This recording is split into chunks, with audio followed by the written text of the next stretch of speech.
Hello students, preparation for MHT CET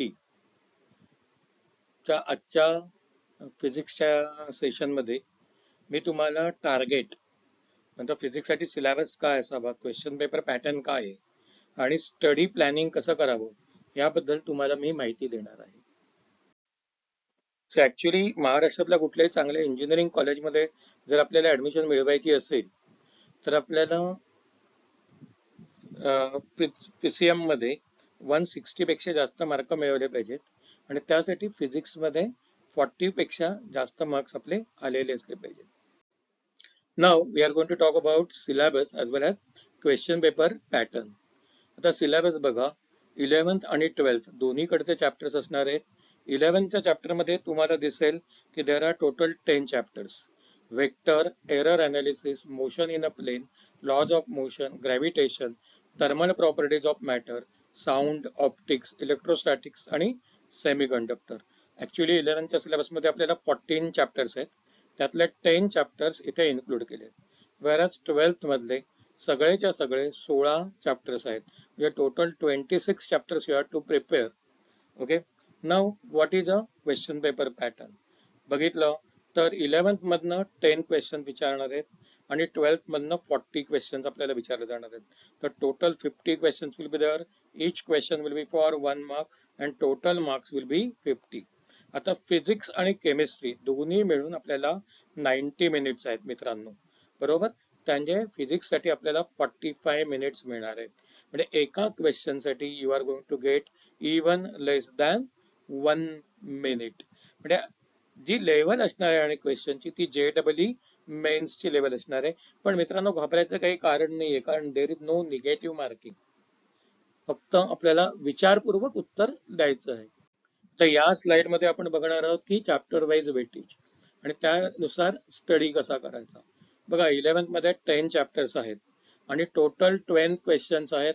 म्हणजे vector मधनं 1, error analysis 1, motion in a plane 1, laws of motion 1, gravitation 1, thermal properties of matter 1, sound 1, optics 1, electrostatics 1, semiconductor 1. अशा प्रकारे total 10 questions are likely to be asked to us. म्हणजे हे रफली आहे, असं होऊ शकतं यातला एखाद्या चॅप्टर मधनं काही क्वेश्चन विचारलाच नाही, असं पण पॉसिबल आहे. आता आपण बघणार आहोत 12th स्टँडर्डचं चॅप्टर वाईज वेटेज. तुम्हाला इथे दिसेल की रोटेशनल डायनॅमिक्स जो चॅप्टर आहे त्याच्यामधनं 3 प्रश्न येऊ शकतात. मेकॅनिकल प्रॉपर्टीज ऑफ फ्लुइड्स 3 येऊ शकतात.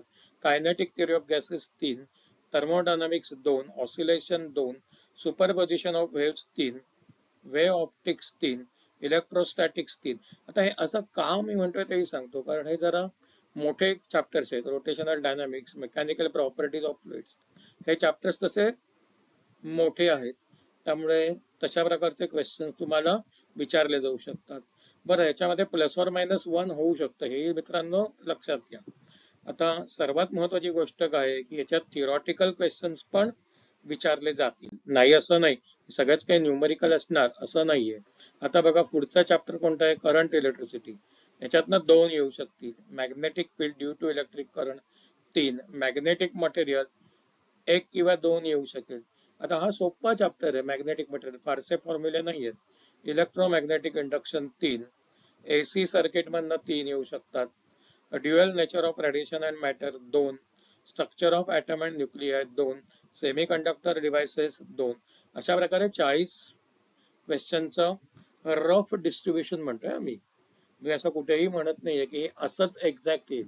+or-1 ही पॉसिबिलिटी मी परत परत तुम्हाला सांगतो आहे, ती लक्षात घ्या. हे जे मी सांगतोय ते रफ सांगतोय, हा माझा स्वतःचा अंदाज आहे की या प्रकारे आपलं क्वेश्चन डिस्ट्रीब्युशन असेल.